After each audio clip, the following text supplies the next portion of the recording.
নমস্কাৰ মই প্ৰণিতা আপুনি চাই আছে সচ ষ্টাৰ ৰিয়েলিটি লৈ আছো বিগ ৰিজনেল আপডেট চৰকাৰলৈ বহু প্ৰশ্ন ঠেলিছে অসমীয়া যুৱ মঞ্চই কিমান মিয়া খেদিলে আজিলৈ শিক্ষানুষ্ঠান বন্ধ কৰি মদৰ দোকান কিয় অসমীয়া যুৱ মঞ্চৰ কেন্দ্ৰীয় সমিতিৰ সভাপতি আৰু ভাৰপ্ৰাপ্ত সাধাৰণ সম্পাদক যাদৱ গগৈয়ে মন্তব্য আগবঢ়াইছে বিভিন্ন প্ৰশ্ন কৰিছে চৰকাৰক অসমীয়া যুৱ মঞ্চৰ গোলাঘাট জিলা সমিতিৰ কাৰ্যনিৰ্বাহক সভা অনুষ্ঠিত হৈছিল আৰু এই সভাৰ শেষত মূল্য বৃদ্ধিকে ধৰি জনসাধাৰণৰ বিভিন্ন সমস্যা সন্দৰ্ভত তেওঁলোকে আলোচনা কৰাৰ কথা সদৰি কৰিছে নিৰ্বাচনৰ পূৰ্বে যে প্ৰতিশ্ৰুতি দিছিল সেই প্ৰতিশ্ৰুতি কিমান পূৰণ কৰিছে কিমান মিয়া খেদিছে প্ৰশ্ন কৰিছে অসমীয়া যুৱ মঞ্চই লৈ আহিছো সবিস্তাৰ এই মুহূৰ্তৰ আটাইতকৈ ডাঙৰ আপডেট বিগ ৰিজনেল আপডেট কিমান মিয়া খেদিলে আজিলৈ চৰকাৰক প্ৰশ্ন কৰিছে মুখ্যমন্ত্ৰী ডক্টৰ হিমন্ত বিশ্ব শৰ্মালৈ পোনপটীয়া প্ৰশ্ন যাদৱ গগৈৰ শিক্ষানুষ্ঠান বন্ধ কৰি মদৰ দোকান কিয় অসমীয়া যুৱ মঞ্চৰ কেন্দ্ৰীয় সমিতিৰ সভাপতি আৰু ভাৰপ্ৰাপ্ত সাধাৰণ সম্পাদক যাদৱ গগৈয়ে মন্তব্য কৰিছে অসমীয়া যুৱ মঞ্চৰ গোলাঘাট জিলা সমিতিৰ কাৰ্যনিৰ্বাহক সভা অনুষ্ঠিত হয় আজি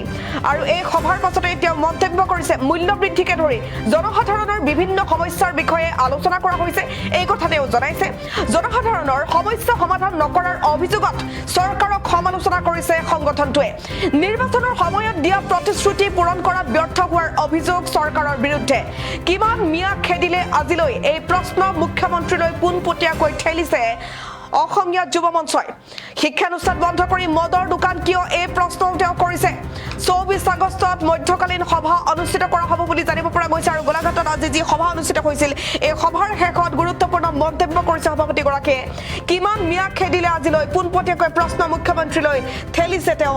শিক্ষানুষ্ঠান বন্ধ কৰি মদৰ দোকান কিয় অসমীয়া যুৱ মঞ্চৰ কেন্দ্ৰীয় সমিতিৰ সভাপতি আৰু ভাৰপ্ৰাপ্ত সাধাৰণ সম্পাদক যাদৱ গগৈয়ে এই মন্তব্য কৰিছে অসমীয়া যুৱ মঞ্চৰ গোলাঘাট জিলা সমিতিৰ কাৰ্যনিৰ্বাহক সভা অনুষ্ঠিত হয় আজি মূল্য বৃদ্ধিকে ধৰি জনসাধাৰণৰ বিভিন্ন সমস্যাৰ বিষয়ে আলোচনা কৰাৰ কথা তেওঁলোকে উল্লেখ কৰিছে জনতাৰ সমস্যা সমাধান নকৰাত অভিযোগ উত্থাপন কৰি চৰকাৰক সমালোচনা কৰিছে নিৰ্বাচনৰ সময়ত দিয়া প্ৰতিশ্ৰুতি পূৰণ কৰাত ব্যৰ্থ হোৱাৰ অভিযোগ চৰকাৰৰ বিৰুদ্ধে কিমান মিয়া খেদিলে আজিলৈ মুখ্যমন্ত্ৰীলৈ প্ৰশ্ন কৰিছে তেওঁ শিক্ষানুষ্ঠান বন্ধ কৰি মদৰ দোকান কিয় এই প্ৰশ্নও কৰিছে আৰু 24 আগষ্টত মধ্যকালীন সভা অনুষ্ঠিত কৰা হ'ব বুলি জানিব পৰা গৈছে অসমীয়া যুৱ মঞ্চৰ কেন্দ্ৰীয় সমিতিৰ সভাপতি আৰু ভাৰপ্ৰাপ্ত সাধাৰণ সম্পাদক যাদৱ গগৈৰ ভাষ্য আছে শুনাব বিচাৰিছো আজি অসমীয়া যুৱ মঞ্চ গোলাঘাট জিলা সমিতিক কাৰ্যনিৰ্বাহক সভা অনুষ্ঠিত হয় এই কাৰ্যনিৰ্বাহক সভাত আমি কেন্দ্ৰীয় সমিতি সভাপতি হিচাপে আৰু ভাৰপ্ৰাপ্ত সাধাৰণ সম্পাদক উপস্থিত থাকোঁ কাৰণ এই কাৰ্যনিৰ্বাহক সভাখন এটা গুৰুত্ব সভা কাৰণ অনাগত দিনত 24 আগষ্ট তাৰিখে গোলাঘাট জিলা মধ্যকালীন অধিৱেশন অনুষ্ঠিত কৰা হৈছে আৰু বিভিন্ন গোলাঘাট জিলাৰ সমস্যা সন্দৰ্ভত আলোচনা কৰা হৈছে আৰু লগতে আমি কিছুমান আলোচনা আমি পাতিছোঁ যে অসমৰ বিভিন্ন সমস্যা সমাধান ক্ষেত্ৰত অসম চৰকাৰে যেনেদৰে আজি পদক্ষেপ গ্ৰহণ কৰিব লাগিছিল কৰা নাই যিহেতু দেখিছে আপোনালোকে অত্যাৱশ্যক সামগ্ৰীৰ যি মূল্য বৃদ্ধি আকাশলংঘী মূল্য বৃদ্ধিৰ ক্ষেত্ৰত ডাবল ইঞ্জিন চৰকাৰখনে যেনেদৰে গুৰুত্ব প্ৰদান কৰিব লাগিছিল আজি পৰ্যন্ত লোকো কৰা নাই আৰু লগতে যিটো বিদেশী সমস্যাৰ কথা চৰকাৰখনে কেৱল নিৰ্বাচনৰ সময়ত শ্লোগানতে জীয়াই ৰাখিছে আজি বিদেশী অসমৰ পৰা কিমান বহিষ্কাৰ কৰিলে আমি মুখ্যমন্ত্ৰীক সুধিব বিচাৰিছোঁ যে অসমৰ পৰা বিদেশী কিমান বহিষ্কাৰ কৰিলে কেৱল তেওঁলোকে নিৰ্বাচনৰ সময়ত অসমীয়া ৰাইজৰ আগত আহি ক'ব আমি অসমৰ পৰা বিদেশী বহিষ্কাৰ কৰিম বুলি কেৱল শ্লোগান কৰি তেওঁলোকে আজি ৰাজনীতি কৰি আছে আমি সেইকাৰণে অসমীয়া যুৱ মঞ্চক সকীয়াই দিছোঁ আৰু অসমত ইমান ড্ৰাগছ আয়ুক্ত মানে বাঢ়ি গৈছে আজি ড্ৰাগছ সেৱন কৰিছে আজি এই ড্ৰাগছৰ ক্ষেত্ৰত চৰকাৰখনে যেনেকৈ আগতে পদক্ষেপ গ্ৰহণ কৰিছিলে যে এনকাউণ্টাৰৰ দৰে ঘটনা সংঘটিত কৰিছিলে ড্ৰাগছ ব্যৱসায়ীসকলক কিন্তু আজিলৈকে চৰকাৰখনে নিমাত হৈছে সেইকাৰণে আমি ক'ব বিচাৰিছোঁ অসমীয়া যুৱ মঞ্চই আজি ড্ৰাগছ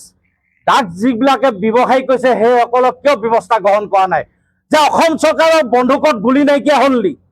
বা অসমৰ বন্দুকবিলাক কি চফা নকৰা হ'ল নেকি অসম চৰকাৰে কাৰণ আজি উঠি অহা প্ৰজন্ম ধ্বংস পথত গৈছে আৰু অসম চৰকাৰে কি কৰিছে শিক্ষা অনুষ্ঠান বন্ধ কৰি তেওঁলোকে অকল মদৰ দোকান বা বিলাতী মদৰ দোকান অকল খোলা প্ৰতিযোগিতা কৰিছে আমি সেইকাৰণে অসম চৰকাৰক সকীয়াই দিছোঁ অনাগত দিনত আপোনালোকে ড্ৰাগছ আৰু বিলাতী হোৱা বন্ধ কৰিবৰ বাবে আমি অসমীয়া যুৱ মঞ্চ দাবী জনাইছোঁ ইয়াৰ অন্যথা কিন্তু আমি অসমীয়া যুৱ মঞ্চৰ অসমত আমি গণতান্ত্ৰিকভাৱে কাৰ্যসূচী ল'বলৈ আমি বাধ্য হ'ম আজি অসমীয়া যুৱ মঞ্চ গোলাঘাট জিলা সমিতিক কাৰ্যনিৰ্বাহ সভা অনুষ্ঠিত হয়। এই কাৰ্যনিৰ্বাহ সভাত আমি কেন্দ্ৰীয় সমিতিৰ সভাপতি হিচাপে আৰু ভাৰপ্ৰাপ্ত সাধাৰণ সম্পাদক উপস্থিত থাকোঁ। কাৰণ এই কাৰ্যনিৰ্বাহ সভাখন এটা গুৰুত্ব সভা, কাৰণ অনাগত দিনত 24 আগষ্ট তাৰিখে গোলাঘাট জিলা মধ্যকালীন অধিৱেশন অনুষ্ঠিত কৰা হৈছে আৰু বিভিন্ন গোলাঘাট জিলাৰ সমস্যা সন্দৰ্ভত আলোচনা কৰা হৈছে আৰু লগতে আমি কিছুমান আলোচনা আমি পাতিছোঁ যে অসমৰ বিভিন্ন সমস্যা সমাধান ক্ষেত্ৰত